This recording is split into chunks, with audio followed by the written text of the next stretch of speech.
Manipur top channel dagi video amta update tawjage adudi Manipur gi Board of Secondary Education na lawba ko Bosem gi class 10 gi exam result ki se link out oikre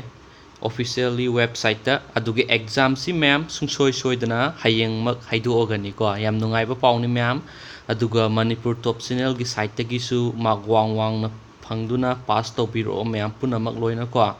aduga best of luck from my side aduga hayeng makse sungsoi soidana haidu ogani ngasi link out oikre officially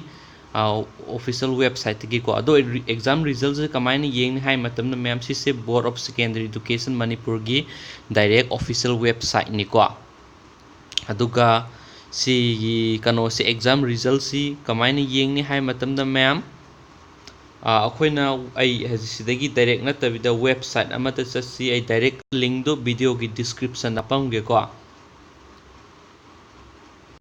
ma'am silaise se mensresult.nic.in thaise sida mamangda class 12 ki haidokre dana tang 35 da do class 10 gi mathakta yawi si ma'am high school living certificate examination 2019 coming soon 9 thamise Board of Secondary Education Manipur hairakanda si coming soon 9 thaise ma'am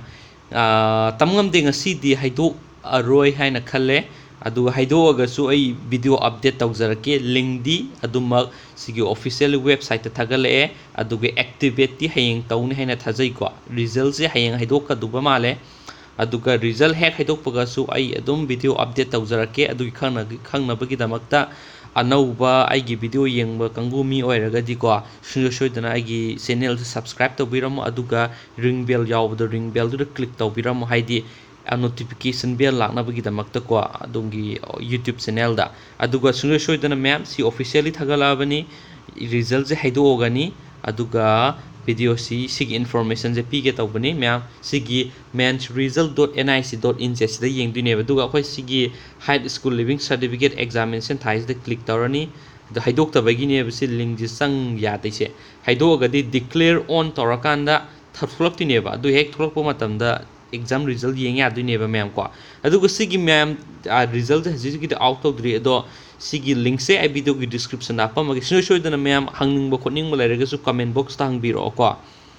aduga yam nungai jare video ji sai lusin jaragi ma'am thank you so much and see you on my next video bye for now bye bye